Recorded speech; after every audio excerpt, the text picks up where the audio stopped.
तो बच्चों आज का हमारा टॉपिक रहेगा बीएसटीसी सेकेंड ईयर जो है उसका हमारा जो टॉपिक है इतिहास का स्वरूप। इस इतिहास के स्वरूप में हम भारतीय इतिहास के बारे में पढ़ेंगे, इतिहास के बारे में।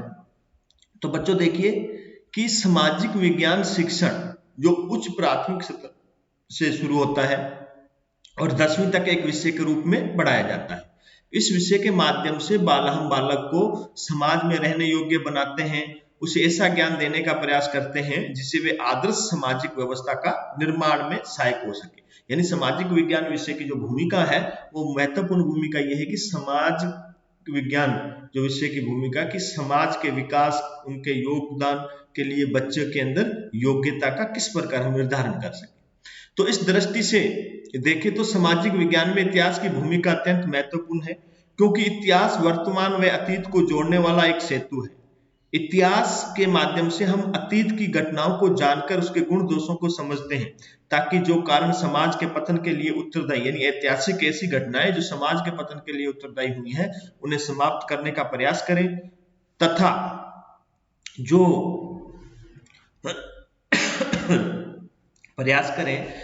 जो कारण समाज के पतन का उत्तरदायी है उन्हें समाप्त करने का प्रयास करें, और जो कारण समाज के उन्नति के पथ पर चले जाने वाले हैं उन्हें अपनाने पर बढ़ावा दें। यानी कहने का मतलब है कि हम सामाजिक इतिहास का अध्ययन आवश्यक रूप से समझने के लिए हम इसका गहराई से अध्ययन करें, यानी जिससे हम क्या अध्ययन करें, क्योंकि जिससे वर्तमान सुधरे और भविष्य हमारा अच्छा हो, सुखदपूर्ण हो, यही इतिहास का उद्देश्य है।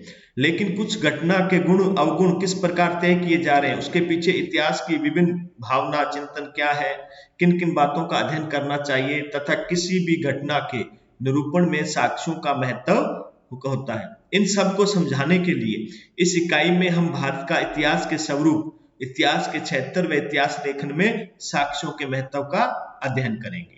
अब देखिए इसके कुछ उद्देश्य हैं। इस इकाई के अध्ययन के पश्चात विद्यार्थी शिक्षक इतिहास के स्वरूप व उसके लेखन के उद्देश्यों के अवगत हो सकेंगे। इतिहास में इतिहासकार यानी इतिहासकार के व्यक्तित्व एवं उसके विचार व्याख्या के कौन कौन से माध्यम से प्रस्तुत होते हैं, इस बात को समझ सकेंगे। घटनाओं का विश्लेषण कर समस्याओं के समाधान हेतु उचित निर्णय ले सकेंगे। स्थानीय व क्षेत्रीय इतिहास के प्रति जागरूक हो सकेंगे। पुरातत्व स्थलों व प्राचीन साहित्य तथा उनके संरक्षण के महत्व की विवेचना कर सकेंगे। तो बच्चों ये इसके उद्देश्य थे, कुछ 3-4 इन उद्देश्यों का यही उद्देश्य रहा है इतिहास का। और आगे देखिए, आगे हम पढ़ेंगे कि भारत में इतिहास अध्ययन का स्वरूप, यानी इंडियन जो हिस्ट्री, भारतीय इतिहास है, उसका अध्ययन का स्वरूप के बारे में हम पढ़ेंगे। तो सामाजिक विज्ञान में विभिन्न विषयों जैसे राजनीतिक विज्ञान, भूगोल, नागरिक शास्त्र, इतिहास आदि का अध्ययन किया जाता है, किंतु इतिहास एक व्यापक कलवर समेट हुए है जिसमें मनुष्य द्वारा अतीत में की गई समस्त गतिविधियों या घटनाओं की व्याख्या की जाती है। यदि शाब्दिक दृष्टि से देखें तो इतिहास शब्द व्युत्पत्ति की दृष्टि से इति प्लस है प्लस आज से बना है, जिसका शाब्दिक अर्थ है निश्चित रूप से ऐसा हुआ। इसका अंग्रेजी समानार्थी शब्द है हिस्ट्री है, जो कि यूनानी स्टोरे से बना है। यूनान में स्टोरे उस विशेषज्ञ अधिकारी को कहा जाता है जिससे वाद विवाद के निपटारे के लिए प्रार्थना की जाती है। तो बच्चों एक बार दोबारा देखिए, यदि इतिहास के बारे में यह बताया गया कि यदि शाब्दिक दृष्टि से देखें तो इतिहास शब्द व्युत्पत्ति की दृष्टि से इति प्लस है प्लस आ से बना है। किससे? इति प्लस है प्लस आ से बना है, जिसका शाब्दिक अर्थ क्या होता है? निश्चित रूप से ऐसा हुआ। इसका अंग्रेजी समानार्थी शब्द है हिस्ट्री है, जो यूनानी हिस्टोरे से बना है, और यूनान में हिस्टोरे उस विशेषज्ञ यानी उस अधिकारी को कहा जाता था जिससे वाद विवाद के निपटारे के लिए प्रार्थना की जाती थी। तो समझे ना बच्चे, इस प्रकार ये इंग्लिश में इसको हिस्ट्री कहते हैं, और अगर शाब्दिक अर्थ दृष्टि से देखें तो इसको इति प्लस है प्लस हा से। देखिए किंतु इतिहास मात्र तथ्यों का संकलन या घटनाओं का विवरण नहीं है। यानी इतिहासकार अपनी रुचि व समसामयिक समाज की आवश्यकता के अनुसार तथ्यों की व्याख्या करता है। तथ्यों का प्रस्तुतिकरण जिस रूप में किया जाता है वही इतिहास का स्वरूप निर्धारण करता है। जैसे इतिहास की घटनाओं में साधारण जन, किसान, मजदूर आदि के योगदान को समझना सबलटन स्वरूप है, तो इन घटनाओं के माध्यम से राष्ट्र यानी तथ्यों का प्रस्तुतिकरण जिस रूप में किया जाता है वही इतिहास का स्वरूप निर्धारण करता है। जैसे इतिहास की घटनाओं में साधारण जन, किसान, मजदूर आदि के योगदान को समझना सबलट स्वरूप है, तो इन घटनाओं के माध्यम से राष्ट्रभक्ति का प्रसार करना राष्ट्रवादी स्वरूप है। तो इस प्रकार भारत में विभिन्न युगों में कई विचारधाराएं प्रचलित रही। उस आधार पर भारत में इतिहास अध्ययन के स्वरूप को हम निम्नलिखित प्रकार से समझ सकेंगे। उससे भारत का जो इतिहास का स्वरूप है, देखिए भारत में इतिहास अध्ययन के स्वरूप पूर्व औपनिवेशिक, इसको दो भागों में बांटा है, प्राचीन काल और मध्यकाल। फिर औपनिवेशिक, प्राच्यवादी, साम्राज्यवादी। फिर अन्य अवधारणा है राष्ट्रवादी, मार्क्सवाद और सबअल्टर्न। तो उससे पहले देखिए ऊपर आपका एक चित्र दिया गया है, उस चित्र में देखिए हेरोडोट्स, क्या नाम है इनका? हेरोडोट्स। यानी सर्वप्रथम हिस्ट्री शब्द का प्रयोग इतिहास के जनक हेरोडोस ने किया था। ईरान द्वारा यूनान पर होने वाले निरंतर आक्रमणों ने उसे समालोचनात्मक इतिहास लिखने हेतु प्रेरित की। तो देखिए बच्चों, जो हेरोडोस है, ईरान द्वारा जो था, पर्शिया देश है जो ईरान द्वारा, उन्होंने यूनान पर लगातार हमले किए, तो हमले किए तो इस हेरोडोस ने, यानी उसकी आलोचनात्मक इतिहास लिखने की इसको प्रेरणा मिली। तो आप कह सकते हो कि सर्वप्रथम जो हिस्ट्री शब्द का प्रयोग इतिहास के जनक हेरोडोस ने ही किया था। अब आगे हम पढ़ेंगे प्राचीन भारत में इतिहास का स्वरूप। तो भारतीय इतिहास, भारतीय जो सभ्यता विश्व की प्राचीन सभ्यताओं में एक में से है, हम जानते हैं। इसमें सिंधु सभ्यता का लिपि का इतिहासकार पूर्ण रूप से अध्ययन नहीं कर पाए, किंतु वैदिक काल से हमें साहित्य मिलना प्रारंभ हो जाता है। लेकिन प्राचीन काल में भारतीयों में ऐतिहासिक बोध था या नहीं, इस पर विवाद है। कुछ पाश्चात्य लेखकों के अनुसार प्राचीन भारत के लोगों में ऐतिहासिक बोध नहीं था, क्योंकि उन्होंने घटनाओं को तिथिवार नहीं लिखा जैसे यूनान में लिखा गया था। अल-बुरूनी कहता है कि जब भी भारतीयों से उनका इतिहास पूछा जाता है तो कथाएं सुनाना प्रारंभ कर देते हैं। क्या आप इस विचारों से सहमत हैं? लेकिन इस विचारों से हम पूर्णतः सहमत नहीं हैं, संभवतः नहीं, क्योंकि हम जानते हैं कि इतिहास में अतीत की घटनाओं का विश्लेषण इतिहासकार की रुचि व समाज की आवश्यकताओं के अनुसार किया जाता है, जबकि भारतीय समाज में उस काल में कर्म को प्रधानता दी गई थी वैदिक काल में, और भावी जीवन का लक्ष्य मोक्ष माना गया, क्योंकि उस युग में मानव चरित्र के निर्माण पर बल था। अतः घटनाओं को कथा साहित्य के रूप में लिखा गया।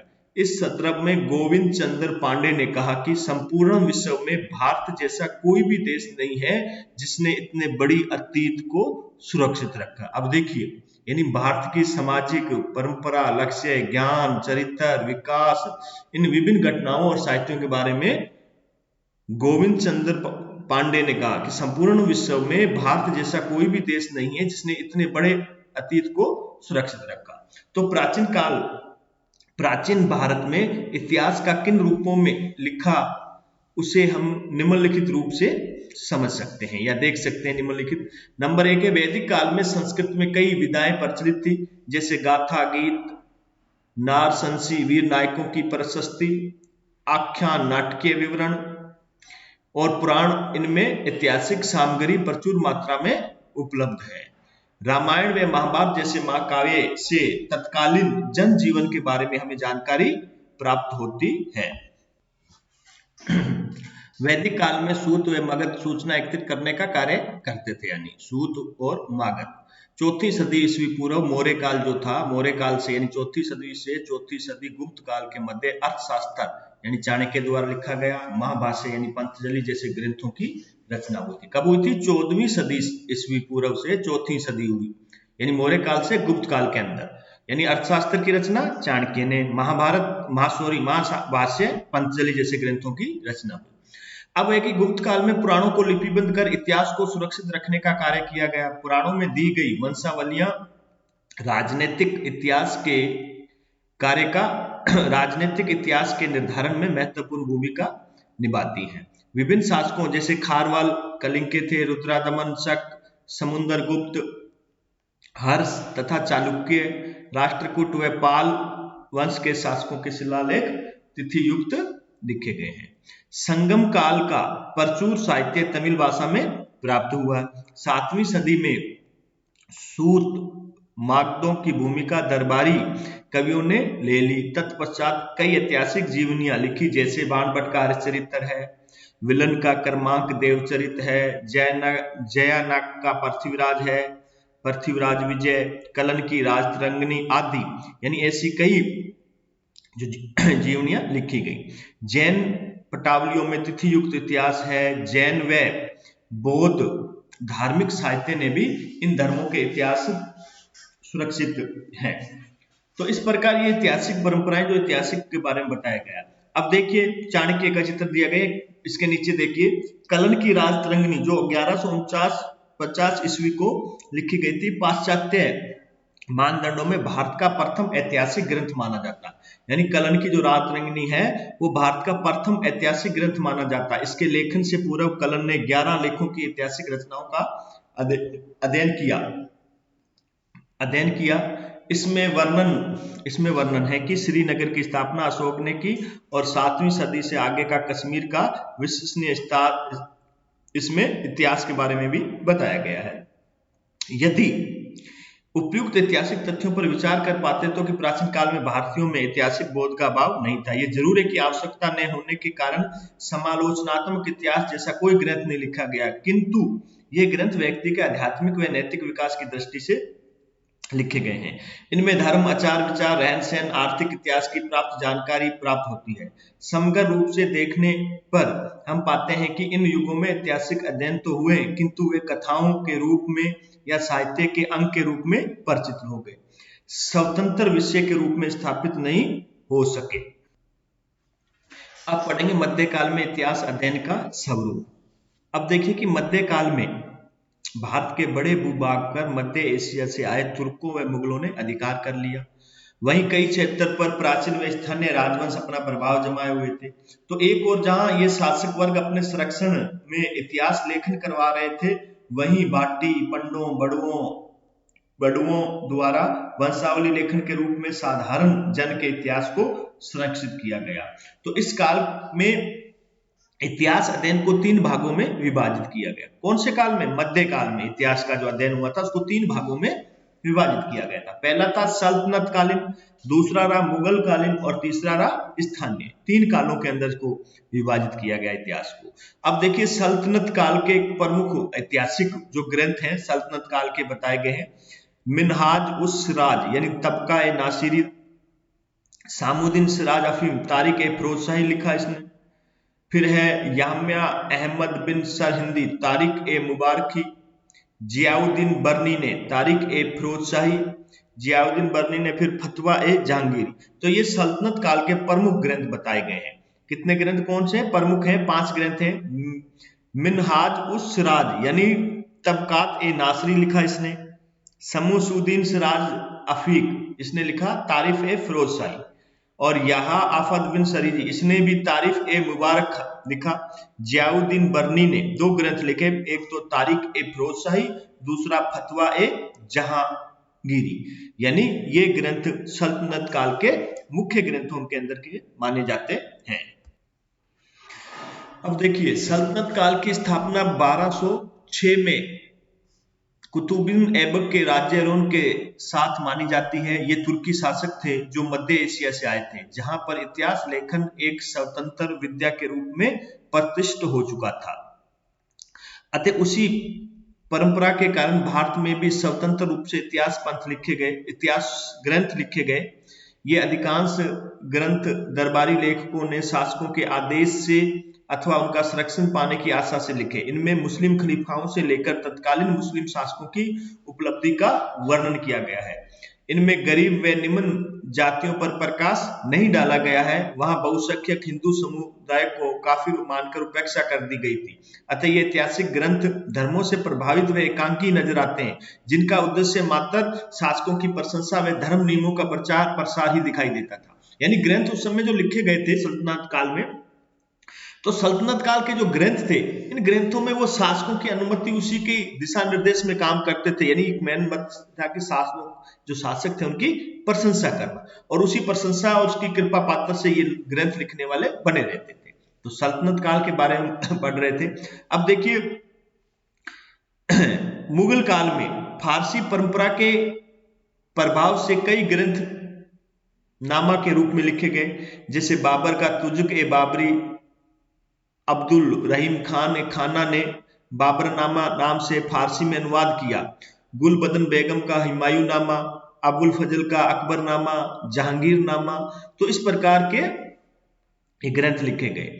और हालांकि ये समस्त घोषित इतिहास नहीं है, यानी सहज समरण से घोषित इतिहास नहीं है, फिर भी इनका अपना क्षेत्र में ऐतिहासिक कुछ महत्व है। शुद्ध इतिहास की दृष्टि से सर्वप्रथम अकबर ने अपने साम्राज्य का इतिहास लिखने के लिए लेखकों को अनुबंधित किया। वह उन्हें अभिलेखागार से सामग्री प्राप्त करने की अनुमति भी दी। इससे मुगल काल के इतिहास जहां कुछ हद तक धर्म के प्रभाव से मुक्त हुआ, वहीं इसमें मानवतावादी पक्ष को महत्व मिला। शोध पद्धति का विकास हुआ, किंतु शासक प्रशंसा के दोष से भी नहीं बच पाए। यानी शोध अकबर के समय के अंदर जो धार्मिक भेदभाव कुछ हद तक समाप्त हुआ, शोध बड़े स्तर पर हुए, इतिहास लेखन लिखा गया, लेकिन फिर भी लेखन कार्य में शासकों की प्रशंसा अवश्य हो गई थी और प्रशंसा जरूर की जाती थी। तो सल्तनत व मुगल काल के अलावा राजपूत राज्यों में चारणों ने राजस्व व ख्यात परंपरा के रूप में इतिहास लेखन का कार्य किया। वहीं भाटों व पंडों द्वारा पुराणों की परंपराओं में बहिवंशों व पोथियों में वंशावली को लिखा गया। संपूर्ण मध्यकालीन इतिहास पर नजर डालें तो हम पाते हैं कि इस दौर में दरबारी इतिहासकारों ने अपने लेखन में अपने शासकों की कमियों को नकारते हुए इसकी अतिशयोक्तिपूर्ण प्रशंसा की।